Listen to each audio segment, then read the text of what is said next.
तर प्रेक्षकांनो, इतक्या अप्रतिम गाण्यानंतर आम्ही दोघं परत आलेलो आहोत. कारण की स्पॉट एंट्रीज खूप जास्त आहेत आणि टॅलेंटेड लोक सगळे प्रॅक्टिस करण्यात बिझी आहेत. तर मी जी फालतू बडबड संपली असेल तर आता वेळ झाली आहे माझ्या 10-15 वेळेस लिहून पाठ केलेल्या कवितेची. तालात नाचली मंद वारे, स्वरांनी रंगले स्वप्न सारे. कशी वाटली? इतकी मेहनत जर तू गाण्यासाठी केली असती तर लोक स्पीकर फोडायला आले नसते. थांब रे, आहे अजून पुढे. अच्छा अच्छा, बोल पुढे. स्क्रिप्ट आहे पुढे, कविता संपली. तर प्रेक्षकांनो, इथे डोकं फोडण्यापेक्षा आपण लोक आपल्या पुढील कार्यक्रमाबद्दल बोलूया.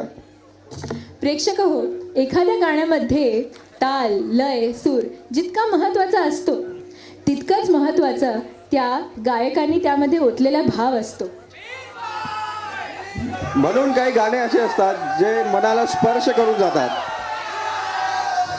अरे काय स्पॉटिफायची ॲड आहे का पुढे ढकलण्यासाठी? ऐकून घ्या, आपला पुढील कलाकार सुद्धा असाच मंत्रमुग्ध करून टाकणार आहे बरं तुम्हाला. तर बोलूया जोरदार टाळ्यांनी श्रीराम श्रीकांत.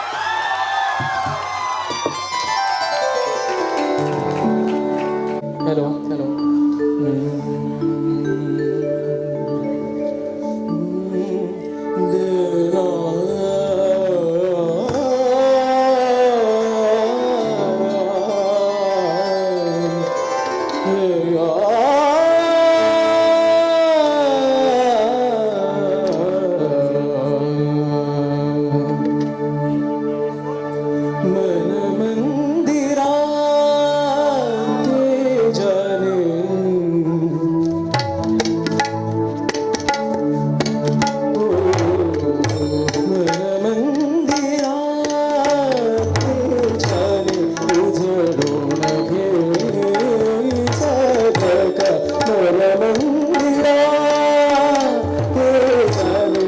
Sorry,